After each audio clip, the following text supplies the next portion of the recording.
Perkenalkan, saya Mohalis, dosen tetap Universitas Bayangkara pada program studi Informatika, Fakultas Ilmu Komputer. Di semester ini kebetulan saya mengampu mata kuliah Data Mining atau penambahan data pada program studi Informatika. Jadi proses melaksanakan pembelajaran, saya menerapkan pendekatan outcome based education yang mengacu pada capaian pembelajaran lulusan, capaian pembelajaran mata kuliah atau CPMK dan sub CPMK. Materi pembelajaran disusun secara sistematis mulai dari konsep dasar data mining, metodologi cross industry standard process for data mining atau CRISDM, kemudian data preprocessing meliputi teknik klasifikasi, klasterisasi, asosiasi, forecasting, hingga evaluasi model. Kemudian dalam peningkatan keterlibatan mahasiswa, saya menerapkan berbagai metode pembelajaran seperti ceramah interaktif, diskusi, studi kasus, praktikum, dan project based learning. Melalui pendekatan tersebut, mahasiswa tidak hanya memahami konsep dan teori, tapi juga mampu mengembangkan solusi berbasis data untuk menyelesaikan permasalahan nyata. Evaluasi pembelajaran dilakukan secara berkesinambungan melalui kuis, praktikum, penyusunan proposal project, presentasi, laporan project, dan ujian. Hasil evaluasi tersebut menjadi dasar bagi saya untuk menilai capaian pembelajaran sekaligus melakukan perbaikan berkelanjutan terhadap proses pembelajaran. Dari beberapa pertemuan dari 1 sampai ke 14 pertemuan teori, ditambah 2 pertemuan untuk evaluasi tengah semester dan evaluasi akhir semester. Dari pertemuan pertama itu kita akan memberikan tentang pengenalan data mining melalui definisi data mining, kemudian alasan penting data mining, kemudian perbedaan dengan statistik, machine learning, serta tantangan dalam pengolahan data modern. Kemudian pertemuan kedua kita akan memberikan penjelasan tentang peran dan metode data mining, meliputi fungsi data mining dalam pengambilan keputusan serta metode deskriptif, prediktif, dan preskriptif, beserta teknik klasifikasi, klasterisasi, asosiasi, dan estimasi maupun forecasting. Di pertemuan ketiga kita akan memberikan tentang sejarah dan penerapan data mining yang menjelaskan perkembangan data mining dari awal menggunakan knowledge data, kemudian hingga implementasi di bidang bisnis, kesehatan, pendidikan, keuangan, dan industri. Biasanya kita akan menyajikan beberapa kasus terkait dengan sejarah dan penerapan data mining tersebut. Kemudian pertemuan keempat kita akan menyajikan proses dan tools data mining, yaitu untuk memahami tahapan umum data mining dan berbagai tool seperti RapidMiner, WK, Oren, Python maupun dengan R. Jadi tujuannya adalah mengenal antarmuka software, data mining, serta menjalankan software secara sederhana. Pertemuan kelima, barulah kita akan memberikan pemahaman tentang metodologi CRISDM yang menjelaskan 6 tahapan CRISDM-nya, mulai dari business understanding hingga yang terakhir development sebagai standar project data mining. Yang keenam, pertemuan keenam kita akan menyajikan tentang data preprocessing, data cleaning yang membahas kualitas data mulai dari missing value, noise, duplicate data, kemudian inkonsistensi data, dan teknik reproses. Di pertemuan ketujuh, kita akan menyajikan tentang data reduction dan data transformation yang menjelaskan fitur selection, dimensionality reduction, transformasi data, normalisasi, dan discretion. Jadi, biasanya kita akan mengembangkan pola data reduction dan data transfernya berikut dengan aplikasi yang sudah diajarkan di praktik di laboratorium.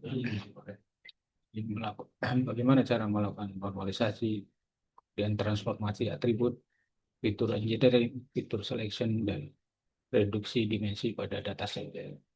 Barulah mahasiswa dipersiapkan untuk melakukan UTS yang biasanya memberikan awal proposal yang akan digeluti dalam proyek di akhir semester nanti. Baru yang pertemuan ke-9, kita akan menjelaskan tentang data integration, membahas teknik penggabungan data dari berbagai sumber, serta permasalahan redundansi dan inkonsistensi data. Jadi menggabungkan beberapa dataset menjadi satu data yang siap dianalisis menggunakan Python atau RapidMiner ataupun bahasa yang lain. Misalkan pakai aplikasi Orange dan sebagainya. Nah, di pertemuan ke-10 barulah kita akan membahas lagi teknik klasifikasi yang mempelajari konsep supervisor learning dan beberapa algoritma yang terkait dengan klasifikasi, yaitu decision tree, naive Bayes, supervised processing, serta random bias. Jadi ini tujuannya adalah ingin membangun model klasifikasi menggunakan salah satu algoritma dan membandingkan hasilnya. Barulah di pertemuan ke-11, teknik klasterisasi untuk menjelaskan konsep unsupervised learning, cluster analisis dan K-mean, kemudian DB-scan dan hierarki clustering.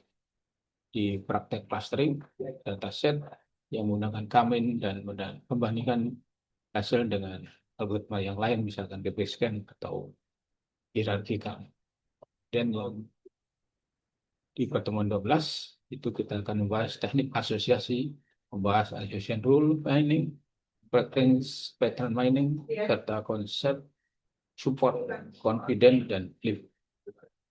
Pertemuan ke-13 kita akan membahas estimasi dan forecasting yang tujuannya adalah untuk menjelaskan regresi, prediction, dan analisis time series untuk melakukan prediksi data di masa akan datang. Yang pertemuan ke-14, kita akan mengevaluasi model data mining yang sudah dibuat oleh mahasiswa tadi, yaitu dengan membahas pengukuran performa model menggunakan akurasi, precision recall, F1 score, dan AUC, ROC, serta nilai model data. Jadi, untuk menghitung numerik hasil evaluasi dari model yang telah dibuat dan membandingkan performa beberapa algoritma yang akan dipakai. Kemudian di pertemuan 15 ini sudah mulai melakukan presentasi proyek akhir.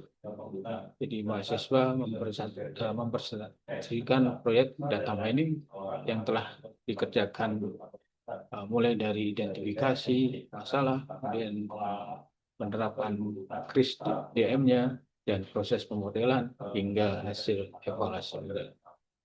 Di pertemuan 16 kita akan melakukan ujian akhir semester.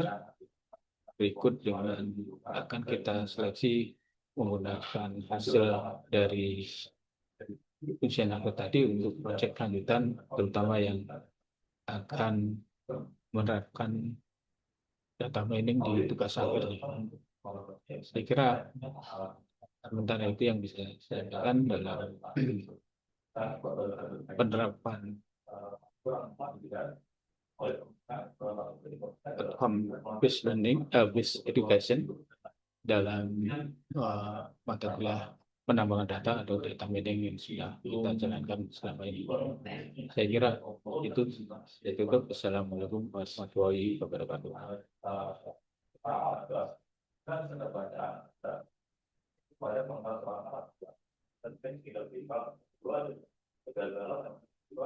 Pentingnya data mining dalam dunia industri. Pertama, kita hidup di dunia di mana sejumlah besar data dikumpulkan setiap hari.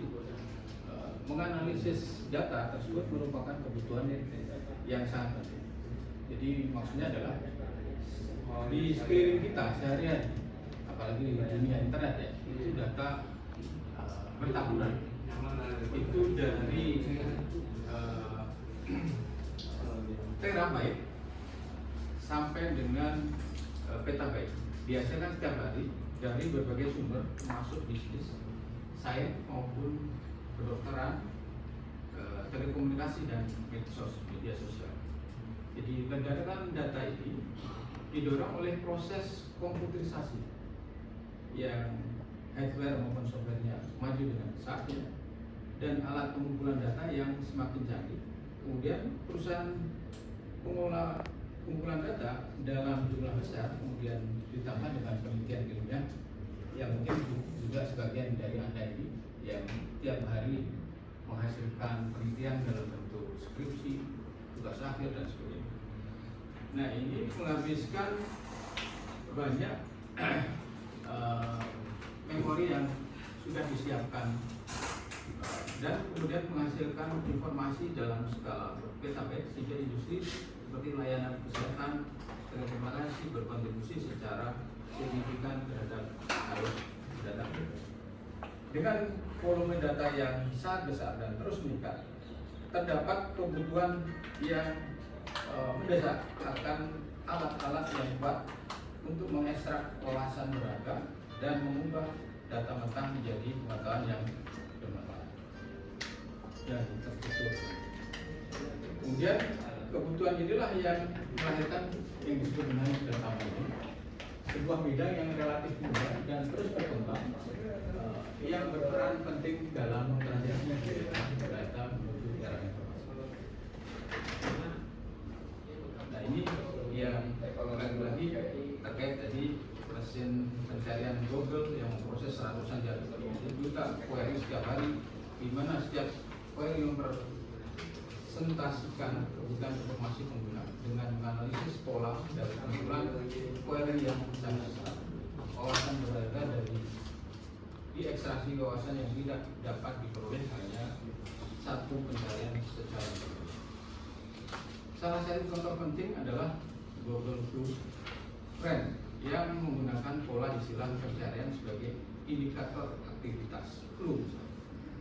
Dengan menggabungkan atau mengagregasi query pencarian yang berkaitan dengan clue, misalkan sistem ini mampu mendeteksi wabah flu sehingga 2 minggu lebih cepat dibandingkan metode pelacakan. Jadi maksudnya adalah wabah flu itu dikategorikan wabah yang mudah menyebar seperti api, ya, gampang tersulut. Nah, ini bisa dideteksi posisi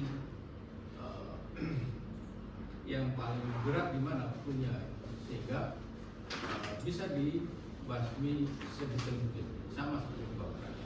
Kebakaran hutan, walaupun misalkan titik apinya sudah diketahui, maka lambat laun kebakaran hutan itu akan bisa dideteksi sedini mungkin dan dipadamkan. Hal ini menunjukkan bagaimana data mining yang dapat mengubah kumpulan data yang sangat besar menjadi pengetahuan yang dapat ditindaklanjuti atau actionable knowledge, sehingga mampu menjawab tantangan dunia secara nyata dan secara fisik. Nah, masih terkait dengan mengapa data mining. Data mining muncul sebagai perkembangan alami dan teknologi informasi. Evolusi sistem basis data telah mulai beberapa penting sebagai berikut. Pertama, pengumpulan data atau pembuatan basis data itu kita mulai dari tahun 1960-an. Kemudian sistem manajemen basis data itu kita mulai dari 1970-an. baru sistem basis data lanjutan itu tahun 80. Terakhir analisis data lanjutan itu di akhir 1980-an sampai sekarang. Dan inilah yang muncul yang disebut dengan pola online analytical process.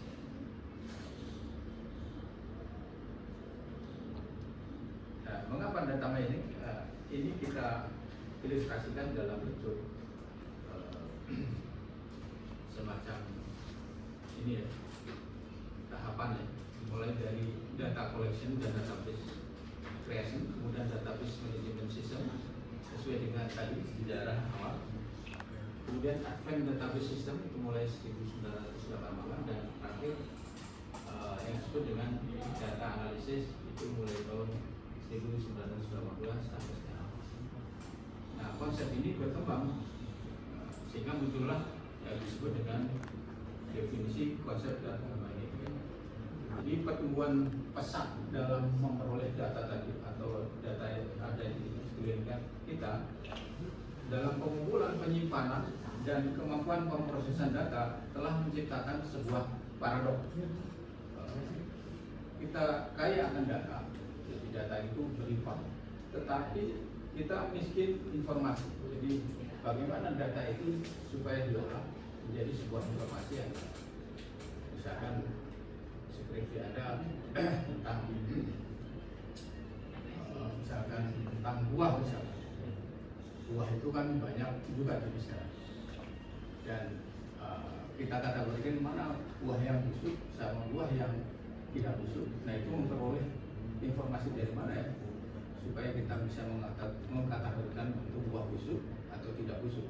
Ya, tentunya dari historical buah itu sendiri, banyaknya jenis buah busuk itu bisa kita simpan dalam database, bisa kita pelajari terus menerus sehingga kita bisa mengatakan bahwa buah busuk itu kondisinya seperti sekarang yang ada dalam penelitian. Jadi kalau kita lihat data mining itu memungkinkan penemuan pola atau pattern discovery, yaitu klasifikasi, kemudian pengelompokan atau clustering, kemudian deteksi anomali, sehingga menjadi alat yang sangat penting bagi bisnis sains dan pengambilan keputusan di bulan modern. Selanjutnya kita akan lihat definisi yang lain. Data mining adalah bidang indisipliner yang berfokus pada penemuan pola-pola menarik yang dan pengetahuan dan kumpulan yang berhubungan besar. Jadi datanya otomatis yang jumlahnya besar. Meskipun istilah data mining secara harfiah berarti menambang data mentah, istilah yang lebih tepat sebenarnya adalah knowledge mining from data atau penambangan pengetahuan dari data. Namun demi kepraktisan dan kemudian penggunaan istilah data mining tetap menjadi sebutan yang paling umum dan diterima secara luas. Jadi supaya kita lebih mudah menyebutnya data mining. Definisi selanjutnya adalah proses menemukan pola dan wawasan yang berguna secara otomatis dari kumpulan data yang berukuran besar tadi. Proses membantu mengungkap hubungan baru atau novel relationship dalam data yang mungkin tidak terlihat sebelumnya, serta memungkinkan analisis prediktif seperti memperkirakan perilaku belanja pelanggan di sektor. Jadi misalkan Anda punya data pelanggan atau yang beli di toko Anda misalkan, nah itu bisa kita analisis lebih lanjut, kira-kira belinya karena apa ya, sehingga lambat laun kita akan kepuasannya mereka sebenarnya apa ya terlihat dalam proses belanja sehari-hari di toko.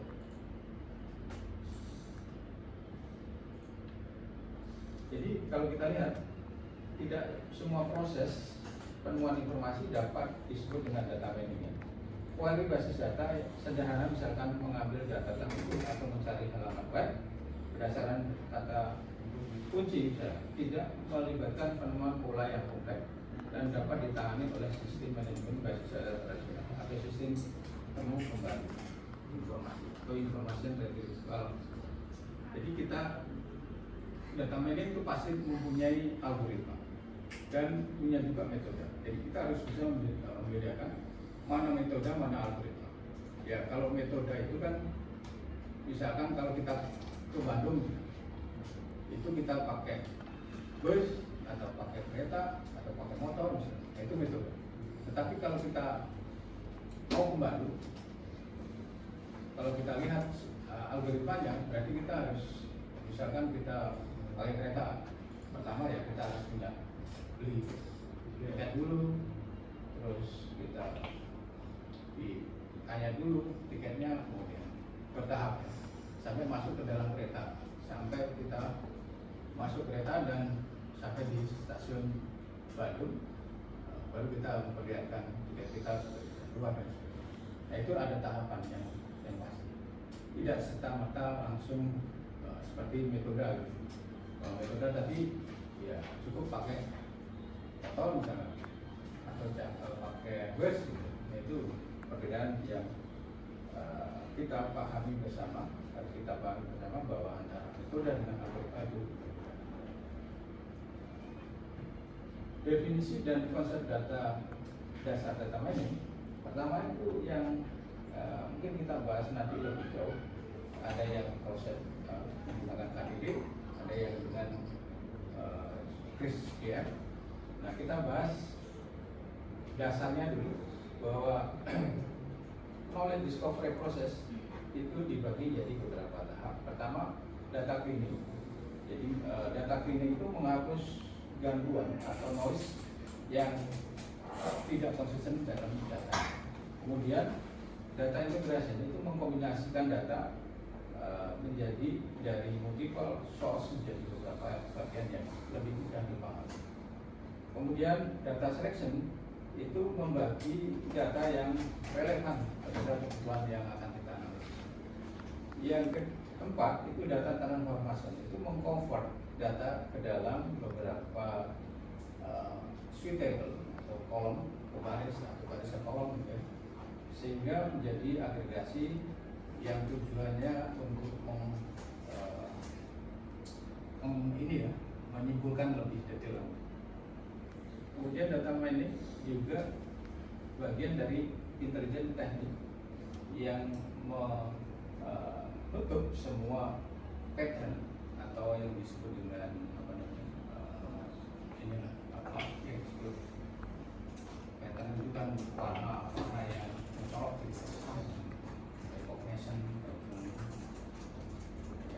yang lain yang bisa membedakan dengan ciri-ciri yang lain. Karena pattern recognition berarti antara manusia satu dengan yang lain pasti berbeda. Misalkan retina, jadi kalau kita lagi scan mata dengan teman kita pasti ada perbedaan, sehingga itu bisa membedakan. Data mining itu juga bisa membagi pattern evaluasi, jadi mengidentify visual pattern menggunakan predefined visual, itu ukurannya dan mendefinisikan yang sudah kita input dalam database. Misalkan kalau kita sudah input nama kita, terus mata kita, nah itu berarti database itu tidak bisa dirubah lagi. Begitu ada yang sama namanya tapi bukan mata kita, itu akan cancel. Kemudian knowledge presentation, visualization and presenting main knowledge to user. Jadi ini penting juga bahwa pengetahuan untuk mempresentasikan dalam bentuk data mining itu seperti visualisasi gambar, grafik, dan yang lain itu menjadi hal yang penting untuk memudahkan supaya orang lain bisa lebih memahami. Jadi sebelum kita tutup, kita ingin menyimpulkan bahwa data mining, terutama yang ketika kita bisa diterapkan dalam data pribadi, memiliki implikasi etis yang serius. Jadi para praktisi itu harus memastikan bahwa teknik data mining digunakan secara bertanggung jawab, sesuai dengan standar etika dan hukum. Ini beberapa hal yang konsentrasi dari para peneliti yang akan menjadi kekhawatiran ke depan. Pertama adalah diskriminasi atau diskriminasi. Yang kedua, data itu bisa menjadi bias tidak langsung atau indirect bias atau proxy variable. Kemudian pelanggaran privasi itu juga bisa menjadi kekhawatiran atau konsentrasi para produser fans harus bisa kita hilangkan. Transparansi dan akuntabilitas, transparansi dan accountability juga menjadi penting.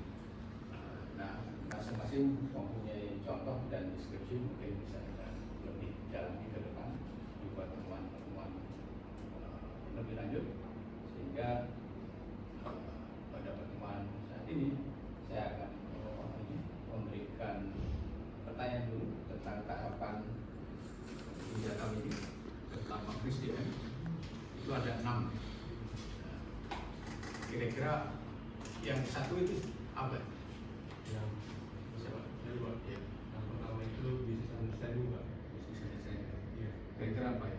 Untuk business understanding, pemahamannya pokok masalah yang akan dibahas pada analisa atau proyek yang dilakukan, memahami batasan bisnis yang akan dilakukan juga, Pak, dan permasalahannya. Yang kedua? Yang kedua itu data understanding, Pak. Jadi sebelum data memasuki modeling atau tahapan selanjutnya, data dipahami terlebih dahulu, itu deskripsi data, verifikasi data juga, datanya sesuai dengan business understanding atau tidak. Jika tidak sesuai maka balik ke business understanding. Yang ketiga tadi? Yang ketiga, Apa ya? Siapa ini? iya Pak. Yang ketiga data preparation Pak. Dia membersihkan, mentransformasi dan menyusun data agar siap digunakan. Yang keempat kira-kira? Yang keempat, modeling, yaitu menerapkan model machine learning atau statistik untuk mengenali desain. Ada yang kelima? Yang kelima adalah evaluasi, Pak, yaitu menilai performa model berdasarkan metrik teknis dan memastikan apakah hasil model sudah sesuai dengan bisnis understanding awal. Yang terakhir keenam ya? Keenam, deployment, Pak. Deployment. Mengimplementasi model yang sudah tervalidasi ke dalam lingkungan produk nyata agar dapat digunakan oleh pengguna akhir untuk pengambilan keputusan. Ya, jadi itu ada 6 proses PSDM yang akan kita kembangkan dalam proyek-proyek proposal maupun penelitian akhir selanjutnya. Sebagai kesimpulan akhir yang dalam pertemuan kali ini, karena kita masih ada sekitar beberapa pertemuan ke depan yang mungkin akan lebih kita bahas lebih detail. Saya kira itu pertemuan hari ini saya cukupkan. Saya tutup. Assalamualaikum.